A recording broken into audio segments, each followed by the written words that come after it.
this is Noelle for Petitti Gardens, and we're in our test garden here in Northeast Ohio, and it's time for spring flowering cutback. So if you have rhododendrons, lilacs, viburnum, any of your spring bloomers, you do want to actually get into these plants and start cutting them back at this time. And actually immediately after they're done blooming, you can go in and you can start shaping the plants and removing stray stems and all those good things in order to make them look really nice, and again, bloom for you really well next year. And the case here with rhododendron is you can tell all these flowers are spent here, and there's this flower cluster. With rhododendrons, you can simply, sometimes you can just take them between your thumb and your finger if they're not too woody. Haha, it's not working right now.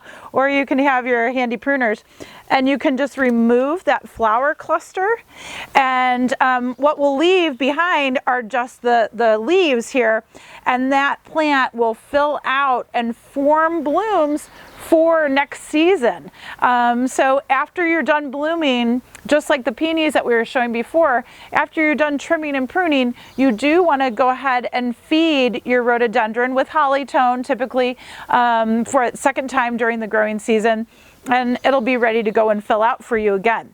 On rhododendron, however, sometimes you want to go a little bit further past the actual spent flower.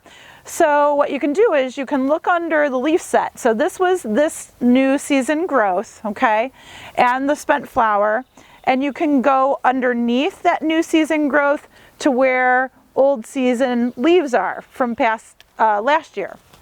So you can remove that whole thing too. The flower, spent flower, the leaf set, and now you're moving into older season growth, okay? You can also go a little bit further as long as you're pruning to where foliage is. So you can take last season's growth, because there's another section here, and we can prune even further into some previous year's growth as well. So now I've taken last season's leaf sets off, and now I'm down to maybe 2 years ago, okay? So you can continue to prune. If you have stray branches, things that are sticking out in the walkway, you know, that maybe are a visual blockage, you can go ahead and remove those stems too. You just want to make sure you're cutting into, again, either actively growing wood or back to the main trunk, main branch, and making a nice, really clean, flush cut. In this branch, you can see there's a part of this branch that didn't even, whoops, flower this year. Guess what? And I just cut it off. It was really, really brittle. So I just knocked it off with my fingers. So you can remove those types of things at this time of year, and it won't hurt the rhododendron at all.